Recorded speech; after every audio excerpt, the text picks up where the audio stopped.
Dans cette vidéo, je vais vous montrer comment valoriser votre entreprise, valoriser vos produits, vos services, mais sans passer pour un commercial un peu agressif. Mon nom est Ruben Pérez et je prépare des dirigeants d'entreprise à réaliser des prises de parole qui ont de l'impact et à les réaliser en toute confiance.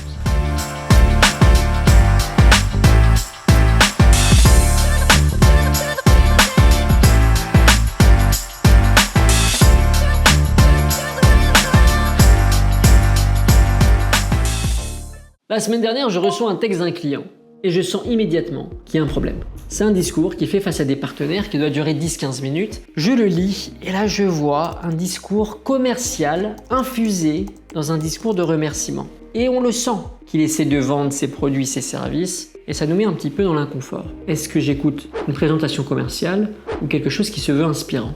Et ça, c'est un problème que je vois régulièrement. Essayez de pousser la vente de ces produits, de ces services. Dans cette vidéo, je vais vous montrer comment valoriser votre entreprise, valoriser vos produits, vos services, mais sans passer pour un commercial un peu agressif. Alors, ce qu'il faut ne jamais oublier, c'est que ce que vous vendez quand vous êtes dirigeant, c'est pas des produits, c'est pas des services, c'est pas des sous-services, c'est pas du... C'est une perception de votre marché. C'est ce qu'un dirigeant doit vendre. Vous avez une perception du marché qui est différente de celle de vos concurrents et qui vous permet de proposer des produits ou des services qui sont différents, qui répondent peut-être plus ou de façon plus subtile aux besoins clients. Donc, ce qu'il va falloir que vous mettiez en avant dans vos discours si vous voulez valoriser votre entreprise, ses produits, ses services, c'est pas les produits, les services, c'est le client.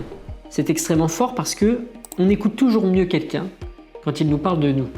Je vais vous donner un exemple très concret. Imaginons que je suis dirigeant d'une entreprise qui gère des événements. Voilà, on fait des événements pour les grands groupes du CAC 40. Si j'arrive et que je dis, alors voilà, nous, on a comme client LVMH, BNP Paribas et on leur permet de faire des grands événements, c'est-à-dire on s'occupe de la salle, on s'occupe du buffet, on s'occupe des invités, etc. etc.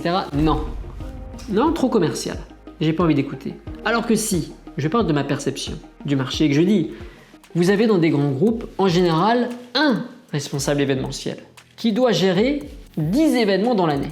À chaque fois, il a une perception de cet événement. Il a envie que ça se passe très bien, mais c'est impossible. Et il faut être honnête, c'est impossible parce qu'il est bombardé de problèmes, à droite, à gauche. Donc, qu'est-ce qu'il fait ? Il dit, ok, bon, finalement, ça sera plus petit. Ce sera moins bien, mais je suis obligé parce que j'arrive pas à louer la salle, parce que je n'arrive pas à avoir cette personne pour mon buffet.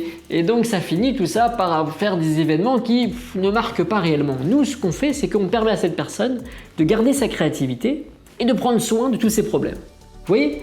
Là, ce que je fais, c'est que je ne parle plus de moi, je parle de lui. Et moi, tout ce que j'ai, c'est une perception de lui, qui est assez fine. Donc, si vous voulez vendre sans vendre dans vos prises de parole en public, arrêtez de nous parler de vos produits, de vos services, parlez-nous plutôt de la perception que vous avez de vos clients ou de vos partenaires. Et vous verrez qu'alors, on s'intéresse beaucoup plus facilement à vous et on a envie de vous acheter. A très vite et n'oubliez pas de vous abonner à ma page YouTube si vous voulez plus de conseils en prise de parole qui vous apportent des opportunités, du CA et de l'autorité sur votre secteur.